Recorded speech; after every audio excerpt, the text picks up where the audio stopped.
Hello everyone, we'll be talking about trade deals, a military occupation in Africa, and state visits to Moscow in this episode of the Nation-States Commonwealth of Liberty Weekly News Report. Before we get started, I would just like to ask you all to like the video and subscribe to make sure the news you receive is as up-to-date as possible. Now, let's get right into it. Firstly, the Iberian Federation, a union of Spain and Portugal, banned the purchase of petroleum from foreign nations except for those in the American continent and the European Union. The move cemented Spanish interests and investments within the EU and in particular the United States.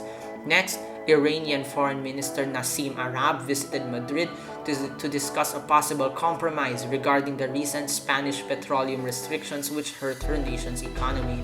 The meeting proved successful, with Iberia lifting the ban on petroleum imports from the Middle East and Iran. Following that, a Spanish task force departed the Iberian Peninsula for Equatorial Guinea in Africa on a so-called mission of mercy to organize and modernize living in that nation. The Spanish task force later succeeded in occupying the country.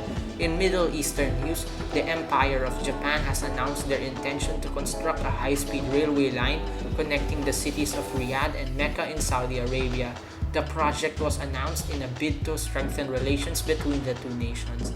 This time in Asian news, the Philippines considered extending sanctions and safety measures on the SGRI as a result of the recent events.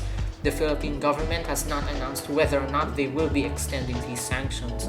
Continuing from last week's video, German Prime Minister Greta Scheffner landed in Bangladesh following her visit to Korea as part of her Asian Pacific tour.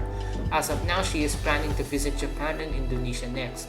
Following that, King Daishim of Korea visited Moscow to discuss investment on the Trans-Siberian Railway and a joint aviation project. The latter went through, with the SGRI and Korea beginning work on a military and civilian aviation project. Also involving the SGRI, Indonesian Foreign Minister Retno Marsudi and Tsar Vladimir Putin met to discuss relations between the two nations. The meeting resulted in Indonesia receiving a license for the Soyuz space capsule, which has been in the industry for so many years already, as well as a deal to lower trade barriers within the next 5 years. Finally, the Indonesian government announced that the long-standing separatist war in West Papua will be finally coming to an end. The United Freedom Forces of Indonesia, the resistance movement, has agreed to peace talks in Jakarta in a landmark diplomatic achievement. The peace talks are set to start within the coming days. And that about wraps up everything we have for this week. Remember to subscribe to make sure your news is as up-to-date as possible and to like the video if you thought it was great. As always, this has been Skynautics signing off.